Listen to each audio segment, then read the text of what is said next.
Robert Rose. I'd like to tell you about the employment of individuals with disabilities into the workforce.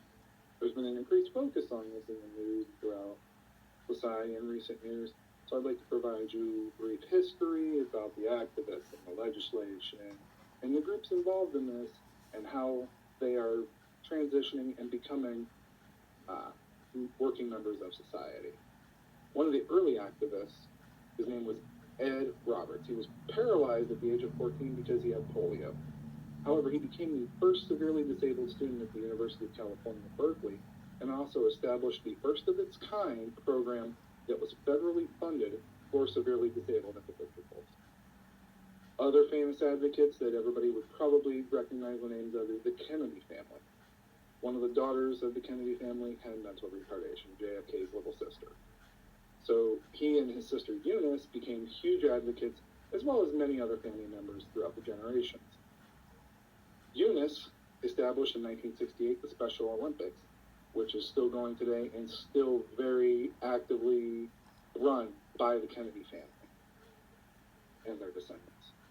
JFK actually made it a cornerstone mental retardation rights of his administration. What he did is he established a 27-member panel that was comprised of scientists, doctors, and other experts in mental retardation to provide him feedback on what's going on, what they should do, and ideas on how to do things better. So that the legislation that was signed on October 24th, 1963, the Maternal Child Health and Mental Retardation Planning Amendment that was added to the Social Security Act. And then years later, the ADA, Americans with Disabilities Act, was signed by George H.W. Bush, and that provided a number of protections for individuals in society to give them more equal rights. It was a civil rights law preventing discrimination against individuals with any kind of disability and guaranteeing them the same rights as any other person in all areas of life. This included housing, jobs, schools, transportation, accesses to public and private places of business that were open to the general public, and it also established the concept of reasonable accommodation.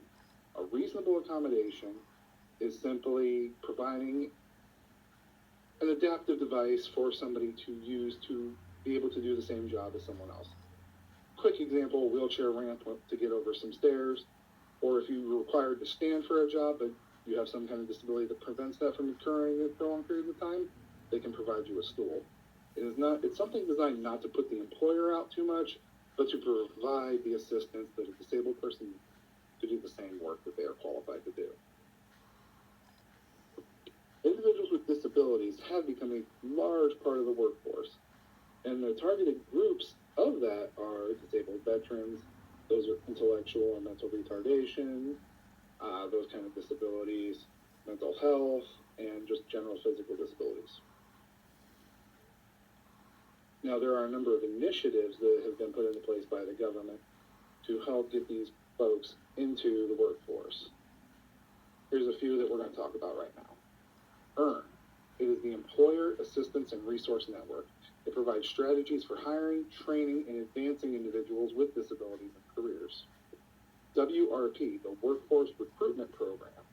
It is a free resource connecting private businesses and federal agencies nationwide with a list of job seekers. The Job Accommodation Network. There's reasonable accommodation again.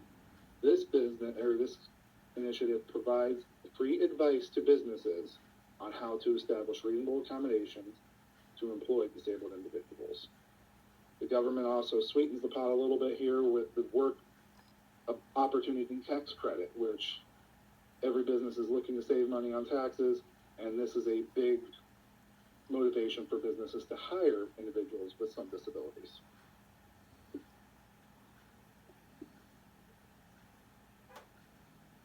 Next, I'd like to talk about the places that are doing the good work, that are bringing these individuals into the workforce.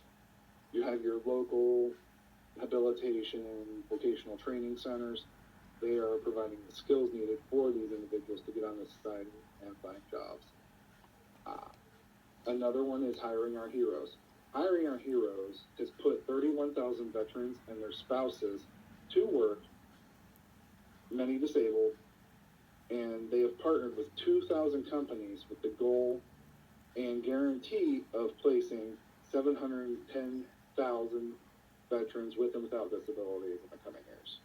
They also provide resume builders and transition services to allow veterans to find jobs. Goodwill provides training and employment assistance to 260,000 people in the year 2018. And of the 113,000 employees they have, 30,000 have some sort of disability.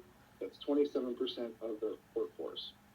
The Salvation Army also has initiatives to hire veterans, and they set up skill evaluations, education, and placement assistance for veterans with and without disabilities. Here in the state of Ohio, where I live, and Youngstown State University, the state has initiatives that require, if possible, not always possible, but individuals with disabilities to manage the vending machines and be on the cleanup crews and janitorial services throughout all state-owned and run buildings. Now, there's many benefits of these programs, and these are what make it so great. They improve the quality of life of the individuals they serve. They enhance their self-worth because they are earning a wage. They are, developing goals and finding ways to achieve things that they hadn't been able to do before. They are moving toward financial independence. And what that is also doing is it's releasing the tension on our tax budget, because now they're not only not needing as many tax dollars to live, but they're actually paying back in taxes now. In conclusion, disabled individuals deserve the same rights and work opportunities that we all get. And these are the programs that are out there to assist them. So, thank you for your time. Have a good day.